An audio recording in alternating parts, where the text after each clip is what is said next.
Injured has been taken to the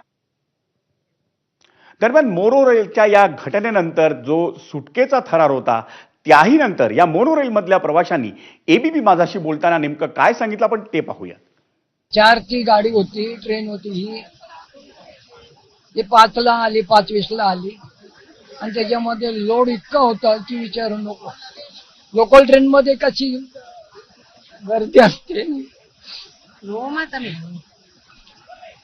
तरी driver चांगला होता, त्यांनी व्यवस्थित हळूहळू इथपर्यंत तरी आणली त्यांनी. आणि ती एकदम वाकली गाडी, मग त्यांनी इथेच थांबवली. मग सगळे फायर ब्रिगेड, पोलीस वगैरे, ॲम्ब्युलन्स वगैरे सगळे आले आणि सगळ्यांना हळू. तुम्ही तुमच्या बाबांना घ्यायला आलेला आहेत, अशी अवस्था पाहिली, काय भावना होत्या? सुखरूप बाहेर आले ते माझ्यासाठी लई चांगली गोष्ट आहे. फायर ब्रिगेडने, पोलिसने सगळं चांगलं सहकार्य केलं, सगळ्यांना बाहेर काढलं. माझ्यासाठी ते मोठी गोष्ट आहे. देवा पावले माझे, देवासारखं सगळ्यांनी हेल्प केली. माझे वडील सुखरूप आले, ते माझ्यासाठी लई चांगलं आहे. खूप घाबरल्यासारखं झालं होतं. आता सुरक्षित आम्हाला खाली उतरवलं, त्याबद्दल खूप आभारी आहोत आम्ही. कसं वातावरण होतं आतमध्ये? सगळे खूप घाबरल्यासारखं झालं होतं, गुदमरल्यासारखं झालं होतं. जीव घाबरत होता, काही जण बेशुद्ध पण पडायला लागले होते.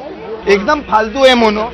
एकतर संध्याकाळी लोअर पर्यंत 5:30 वाजता निघलेली ट्रेन, ती इथपर्यंत आता बघा 3 तास झाले आम्ही फसलेलो होतो तिकडे. मध्ये थांबत आली ती वेगळी गोष्ट आहे.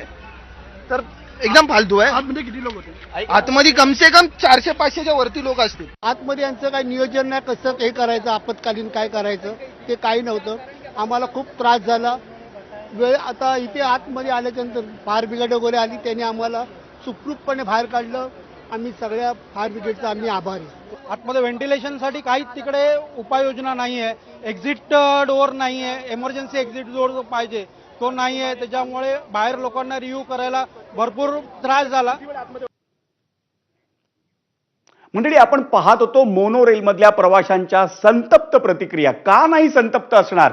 582 लोक याच्यात कोंबून भरले होते. कसे काय एवढी प्रवासी या मोनोरेलमध्ये बसले, त्यांना बसू देण्यात आलं आणि त्यानंतर ही सारी घटना घडली. त्यामुळे साहजिकच आहे प्रवाशांच्या भावना अतिशय संतप्त होत्या.